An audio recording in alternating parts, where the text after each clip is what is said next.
Bismillahirrahmanirrahim. Assalamualaikum warahmatullahi wabarakatuh. Hadirin wal hadirat yang dimuliakan Allah Subhanahu wa taala. Bagaimana kabar? Selalu kangen para sahabat-sahabatku dan saudaraku dimanapun berada, dari Sabang sampai Merauke, bahkan di seluruh penjuru dunia. Karena banyak juga saudara-saudara kita yang mereka melaksanakan studi belajar, bahkan mereka yang bekerja di luar negeri. Semoga semua mereka sehat, selalu dalam lindungan Allah Subhanahu wa taala. Berjumpa kembali dengan saya Dr. Yulian Azhari, SOC SAMH. Jangan lupa like, subscribe yang banyak ya, serta bantu share, komen yang membangun di channel YouTube kita ini, channel Dr. Yulian Azhari. Tentunya kita selalu berkisar mensupport dan mendoakan seluruh sahabat-sahabat kita dari Sabang sampai Merauke. Apalagi mereka yang menjadi panutan, menjadi contoh bagi generasi muda di bumi pertiwi ini. Dalam halnya Mas Ruben Onsu, beliau telah berkali-kali melaksanakan umroh.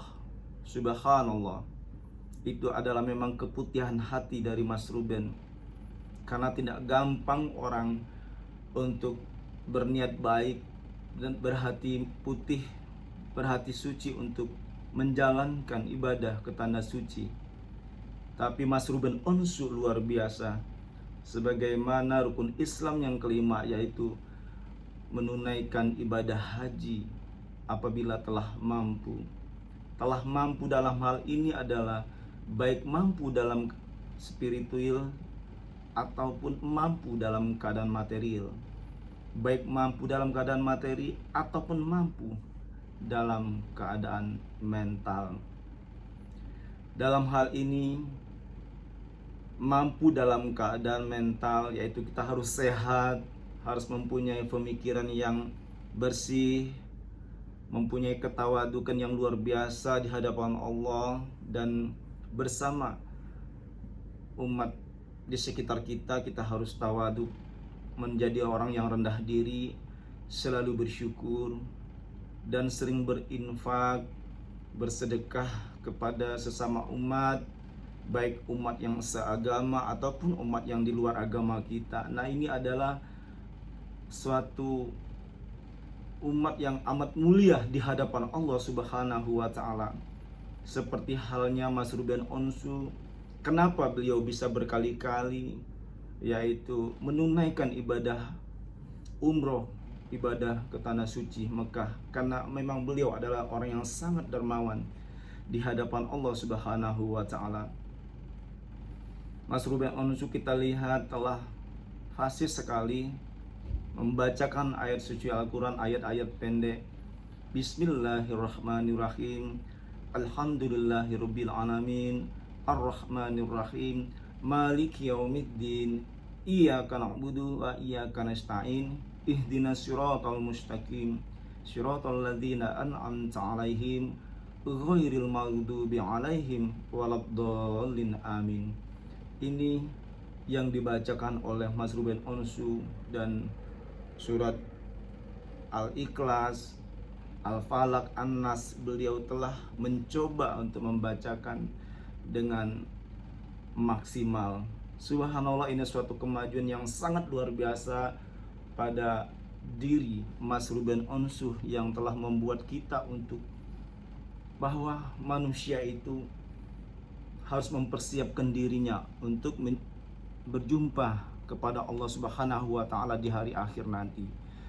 Nah, hadirin yang berbahagia, marilah kita semua selalu meningkatkan iman dan takwa kita kepada Allah Subhanahu wa taala, sehingga dalam kondisi apapun, kalau kita selalu mendekatkan diri kepada Allah, maka Allah pun akan dekat kepada kita. Allah akan mengejar kita. Bagaimana sih cara mendekatkan diri kepada Allah? Tadi kita harus selalu sholat dengan baik, kita selalu mendoakan saudara-saudara kita yang sudah almarhum dan almarhumah, banyak-banyak kita berbuat baik, menolong orang. Nah ini insya Allah kita akan dekat kepada Allah Subhanahu wa Ta'ala. Sama halnya dengan Mas Ruben Onsu, karena beliau sering ya mendoakan sahabat-sahabat terdekatnya seperti almarhumah Julia Perez, almarhum Olga. Tentunya mereka ini selama semasa hidupnya selalu saling mendoakan. Begitu juga kita sangat terharu Mas Ruben itu mimpi berjumpa almarhum Olga dan almarhumah Mbak Jute. Nah ini kalau dari pandangan ulama seperti apa ya? Ini banyak sekali pertanyaan netizen dan rekan-rekan sahabat kita. Jadi kalau orang yang sudah meninggal itu memang tidak mungkin, dan sudah jelas orang yang sudah meninggal itu tidak akan bisa hidup kembali. Dan ayat Allah mengatakan Bismillahirrahmanirrahim, kullu nafsin dha'iqatul maut, bahwa sesungguhnya yaitu semua makhluk hidup ini akan mengalami kematian. Jadi semua kita akan meninggal nantinya.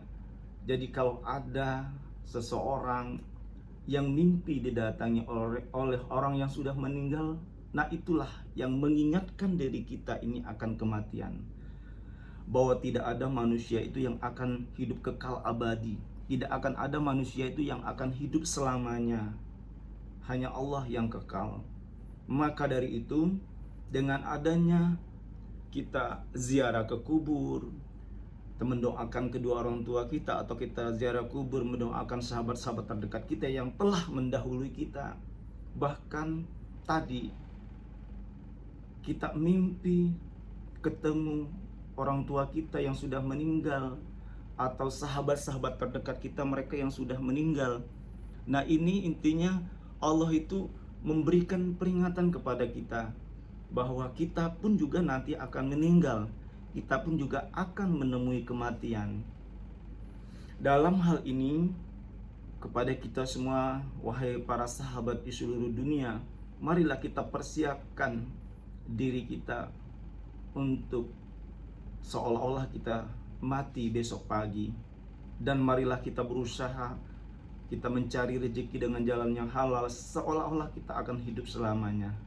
Nah, di sini sudah ada ajaran agama mengatakan, ajaran Allah menyatakan kepada kita semua agar mempersiapkan diri kita untuk hari esok. Bismillahirrahmanirrahim. Ya ayyuhalladzina amanu taqullaha wal tanzur nafsum ma qaddamat lighad wattaqullaha innallaha khabirum bima ta'malun. Hai orang-orang yang beriman, tahukah kamu apa yang telah kamu perbuat untuk hari esok? Apa yang kamu persiapkan untuk hari esok? Dan bertakwalah kamu kepada Allah, bahwa sesungguhnya Allah itu maha mengetahui apa yang kamu lakukan. Jadi Allah itu sangat mengetahui semua aktivitas yang kita persiapkan untuk hari esok dalam rangka menghadap Allah Subhanahu wa Ta'ala. Kepada para sahabatku, saudara-saudaraku dimanapun berada yang sangat saya rindukan, marilah kita untuk berlomba-lomba di dalam kebajikan. Berlomba-lomba kita mempersiapkan kematian, bekal kematian kita. Karena bagaimana sih untuk mempersiapkan kematian kita? Yaitu kita mengerti bahwa yang dibawa orang akan meninggal itu, yang dibawa orang menghadap Allah itu, kalau kita sudah di akhirat, ada 3 hal itu: doa anak yang soleh, ilmu yang bermanfaat, sedekah jariah. 3 hal ini. Doa anak yang soleh. Doa anak yang soleh ini bukan hanya doa anak kandung saja. Doa anak yang soleh, tidak tertera di sana doa anak kandung yang soleh. Jadi doa anak yang soleh itu semua anak di muka bumi ini yang bapak ibu pernah didik, bapak ibu pernah memberikan sesuatu, mengajarkan misalnya ilmu kepada anak. Juga bisa kita menjadi seorang guru, menjadi paramedis, seorang guru mengajarkan waktu di sekolah dari TK sampai SD, SMP, SMA, kuliah. Dalam hal ini kalau kuliah itu para dosen. Jadi doa anak yang soleh. Jadi anak-anak yang pernah kita menjadi murid kita, menjadi mahasiswa kita, dia mendoakan kita. Nah, itu adalah termasuk doa anak-anak yang soleh. Akan nyampai doa mereka itu kepada kita semua yang selama semasa hidupnya, semasa hidup kita pernah memberikan ajaran ilmu yang sangat bermanfaat kepada anak-anak yang soleh itu, anak-anak yang mendoakan kita. Kan banyak anak-anak mendoakan para guru-guruku, para alim ulama dan seterusnya. Nah, ini akan sampai doanya kepada kita. Doa anak yang soleh, sedekah jariah selama hidup kita sering bersedekah, kita sering berinfak. Nah, ini akan sampai ibadahnya buat kita dalam menghadap Allah di hari akhir nanti. Selanjutnya adalah ilmu yang bermanfaat. Karena ilmu yang bermanfaat itu adalah ilmu yang diajarkan, ilmu yang dikembangkan, bukan dipendam untuk diri sendiri, hanya bisa untuk diri sendiri, itu tidak bermanfaat. Hanya bermanfaatnya buat diri sendiri. Dalam hal ini ilmu yang bermanfaat itu ilmu yang diajarkan, yang ditularkan kepada orang lain, sehingga orang lain itu mengamalkannya. Selagi orang itu mengamalkan ilmu yang kita ajarkan itu, pahalanya akan mengalir dengan kita yang mengajarkan ilmu kepada orang lain itu.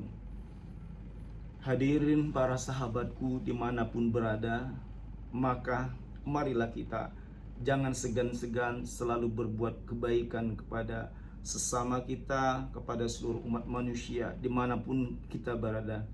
Insya Allah ilmu yang bermanfaat, doa anak yang soleh, dan sedekah jariah kita itu akan menjadi kenangan hidup kita bahwa kita pernah berbuat baik di hadapan Allah Subhanahu wa ta'ala. Barakallah. Insya Allah tausiah kita ini dapat bermanfaat buat diri kita, buat keluarga besar kita, dan dapat dikonsumsi, diamalkan, saling mengingatkan antara kita. Insya Allah akan barokah, selalu mulia di hadapan Allah Subhanahu wa ta'ala. Terima kasih, jazakallah. Wallahul muwafiq ila aqwamit thoriq. Wassalamualaikum warahmatullahi wabarakatuh.